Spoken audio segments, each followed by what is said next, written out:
Entre uma pregação e outra, eles cantam, dançam e até paqueram. Com o passar dos anos, fica cada vez mais nítido que estamos caminhando rapidamente para o fim dos tempos. Uma grande prova disso é o avanço desenfreado da cultura do pecado que ganha espaço e influencia boa parte do povo cristão. E Spurgeon diz que a igreja tem pouca influência no mundo, porque o mundo tem muita influência na igreja. Que vai jogar uma geração no inferno é a iniquidade. A iniquidade é diferente do pecado. O pecado é o ato de desobedecer a Deus. A iniquidade é a prática do pecado. É aquele que peca e não se arrepende. É aquele que peca e não muda. É aquele que peca e não se levanta. Infelizmente, vivemos em uma época onde boa parte dos perdidos não se encontram apenas no mundo, se prostituindo e levando uma vida devassa, e sim dentro de muitas igrejas. Pessoas que batem no peito e dizem que nunca se desviaram, mas na verdade muitas delas se encontram mornas espiritualmente e sem um pingo de temor a Deus. Então o camarada tá na igreja, tá na prática do pecado, mas não tem temor, não tem princípio, não muda, não se transforma. Tá tocando na igreja, mas em fornicação com jovens da igreja. Tá pregando no altar, mas sai do altar pro motel. Tá na igreja cantando, mas fica no adultério. Tá em cima de um ministério, mas vive dentro da prática do pecado. Ele não tem mais temor a Deus.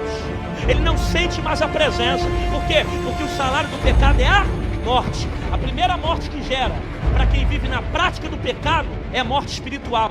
É morte espiritual. Morte espiritual.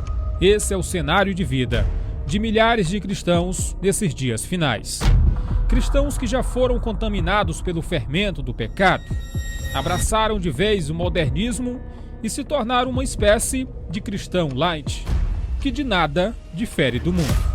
Pessoas que usam o tempo todo o título de cristão, mas na verdade amam a mentira. E amam por causa disso aí, olha. Porque a verdade vai me tirar da zona de conforto, a ponto de mudar a minha mentalidade, o meu caminho, o meu conceito, a forma como eu vivo. E tá tão gostoso viver essa vida de mentira, tá tão gostoso viver essa vida de pecado. É por isso que tem muita gente que não suporta a verdade, que não gosta de pregadores que falam da verdade, que só transmitem aquilo que Jesus trouxe.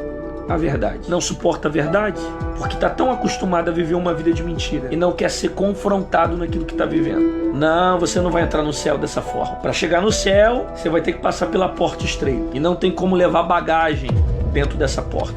Prega a palavra, insiste a tempo e fora de tempo, aconselha, repreende e encoraja com toda a paciência e sã doutrina. Porquanto chegará o tempo em que não suportarão o santo ensino. Ao contrário, sentindo coceira nos ouvidos, reunirão mestres para si mesmos, de acordo com suas próprias vontades. Tais pessoas se recusam em dar ouvido à verdade, voltando-se para os mitos. Agora eu faço uma pergunta para você: será que estamos vivendo isso aqui? Meu irmão, essa palavra está se cumprindo. Mais do que nunca a verdade é odiada. E quando a gente lê isso aqui, a gente acha que essa palavra ela vai se cumprir no mundo, né? Mas na verdade o mundo sempre odiou a palavra de Deus. O mundo sempre odiou a Deus. Vivemos o tempo em que a verdade de Deus vem sendo descartada também no meio do povo de Deus.